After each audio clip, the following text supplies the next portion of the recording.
प्रिय विद्यार्थियों, आज हम बात करेंगे रे ऑप्टिक्स, किरण प्रकाश की। विद्युत चुंबकीय स्पेक्ट्रम का दृश्य भाग, जिसकी तरंगदैर्ध्य का परास 4000 एंगस्ट्रॉम से 7600 एंगस्ट्रॉम तक होती है, प्रकाश कहलाता है। जिन पदार्थों को हम दैनिक जीवन में देखते हैं, उनका आकार प्रकाश की तरंग लंबाई की अपेक्षा बहुत बड़ा होता है। अतः प्रकाश को सरल रेखा में गतिमान माना जाता है, अर्थात प्रकाश सीधी रेखा में चलता है। प्रकाश के कारण ही हमें वस्तुएं दिखाई देती हैं।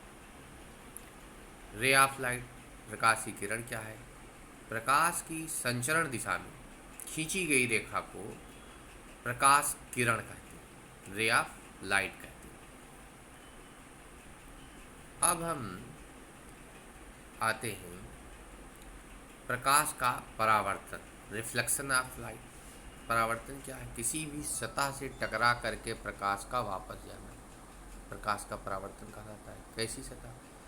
प्रकाश जब किसी पृष्ठ पर आपतित होता है, तब उसका पृष्ठ से टकराकर पुनः उसी माध्यम में लौट जाना प्रकाश का परावर्तन कहलाता है। दर्पण, मिरर क्या है? वह चिकना तथा पॉलिश किया गया पृष्ठ जो अपनी सतह पर आने वाले प्रकाश के अधिकतम भाग को परावर्तित कर देता है, दर्पण कहलाता है। जो दर्पण देखते हैं, हम दर्पण में चेहरा देखते हैं, कैसे दिखाई देता है? दर्पण के पीछे जो है पॉलिश किया हुआ होता है। अगर उस पॉलिश को हटा दें तो प्रकाश की किरणें क्या होगा, आर पार चली जाएंगी, हमको चेहरा दिखाई नहीं देगा। तो वह चिकना और पॉलिश किया गया पृष्ठ जो अपनी सतह पर आने वाले प्रकाश के अधिकतम भाग को परावर्तित कर देता है, दर्पण कहलाता है। मान लें कि M1 M2 कोई परावर्तक तल समतल दर्पण A प्रकाश की कोई किरण है जो तल के बिंदु O, कोई किसी सतह पर प्रकाश की किरण A आके O बिंदु पर गिरती है, टकराती है, तथा OB दिशा में चलकर उसी माध्यम में वापस लौट जाती है। जैसे कि ये चित्र है, इसमें देख रहे हैं प्रकाश की किरण A O बिंदु पर आके टकराती है सतह पे और उसी माध्यम में B की तरफ लौट जाती है। इन दोनों OA OB के बीच में ON ये अभिलंब है।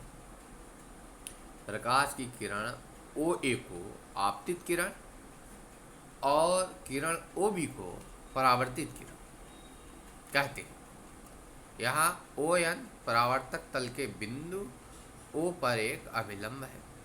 आपतित किरण तथा अभिलंब के बीच के कोण को आपतन कोण कहते हैं। परावर्तित किरण तथा अभिलंब के बीच के कोण को परावर्तन कोण कहते हैं।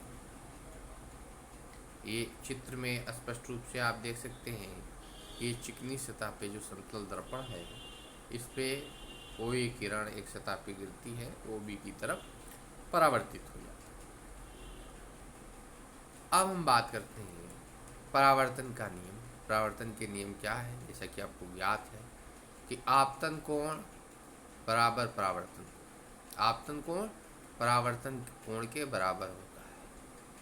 कोण I इक्वल टू कोण R। आपतित किरण AO, परावर्तित किरण OB तथा अभिलंब तीनों एक ही तल में स्थित होते हैं। अब हम बात करते हैं गोलीय दर्पण, स्फेरिकल मिरर। गोलीय तल क्या है? गोलीय तल जिसकी एक सतह परावर्तक तथा दूसरी सतह पारदर्शी होती है, उसे गोलीय दर्पण कहते हैं। गोलीय दर्पण दो प्रकार के होते हैं, कॉनकेव, कॉन्वेक्स।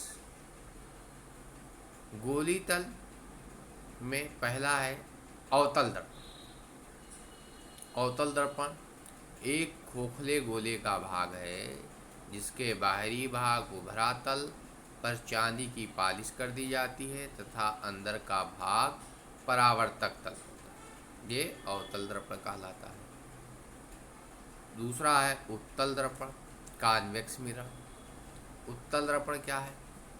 उत्तल दर्पण एक खोखले गोले का भाग होता है जिसके अंदर के भाग दबा हुआ तल पर चांदी की पॉलिश कर दी जाती है तथा उसका बाहरी भाग परावर्तक तल होता है उत्तल दर्पण का। वक्रता केंद्र क्या है? गोलीय दर्पण से संबंधित ये तथ्य है। उस गोले का केंद्र जिसका गोलीय दर्पण एक भाग है वक्रता केंद्र कहलाता है। इसे हम C से प्रदर्शित करते हैं। आज इतना ही, धन्यवाद।